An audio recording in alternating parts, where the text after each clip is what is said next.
అందరికీ నమస్తే. Welcome to Srivalli's recipes. ఈరోజు వీడియోలో నేను చూపించే రెసిపీ రైస్ కీర్ లేదా రైస్ పాయసం. ఈ రైస్ కీర్ చేయడానికి నేను చిట్టి ముత్యాల రైస్ని వాడుతున్నాను. చిట్టి ముత్యాలలో ఉండే మంచి సువాసన ఈ పాయసానికి టేస్ట్తో పాటు మంచి ఫ్లేవర్ని కూడా ఇస్తుంది. ముందుగా ఈ పాయసం కోసం ఒక చిన్న గ్లాసు చిట్టి ముత్యాలను తీసుకుని బాగా కడిగి వాష్ చేసి పెట్టుకోవాలి.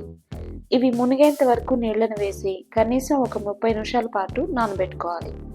ఒక 30 నిమిషాల తర్వాత వాటర్ని వంపి ఇలా రైస్ని క్రష్ చేస్తే చూపిస్తున్న విధంగా ఇలా రవ్వలా అవుతుంది. ఇలా రవ్వలా చేసుకుంటే పాయసానికి రిచ్ అండ్ క్రీమీ టెక్స్చర్తో పాటు మంచి టేస్ట్ కూడా ఉంటుంది.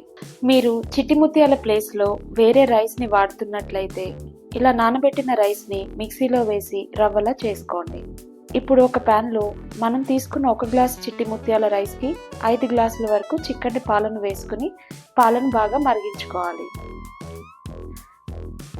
ఇలా మరిగిన పాలలో మనం నానబెట్టి పెట్టుకున్న చిట్టి ముత్యాల రైస్ని కూడా వేసి ఫ్లేమ్ని లో ఫ్లేమ్లో పెట్టుకుని ఈ రైస్ బాగా మెత్తగా అయ్యేంత వరకు కుక్ చేసుకోవాలి.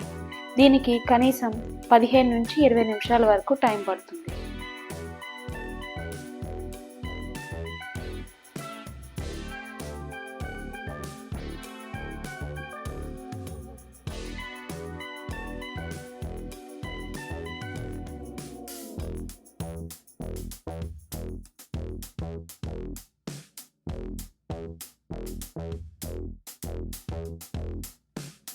పదిహేను నుంచి 20 నిమిషాల తర్వాత ఇలా చూపిస్తున్నట్లుగా బియ్యాన్ని చెక్ చేసుకుంటే ఇలా మెత్తగా కుక్ అయ్యి రెడీగా ఉంటుంది.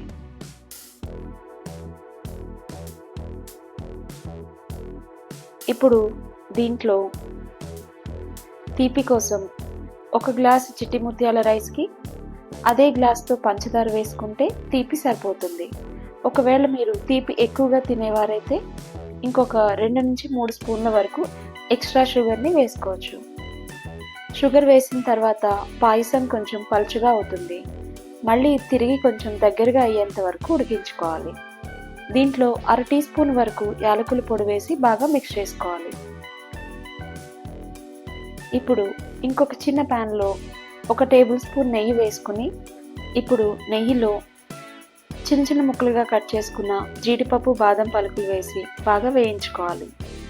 ఇవి బాగా వేగి గోల్డెన్ కలర్ వచ్చిన తర్వాత దీంట్లో కిస్మిస్ని కూడా వేసుకుని స్టవ్ ఆఫ్ చేసుకోవాలి.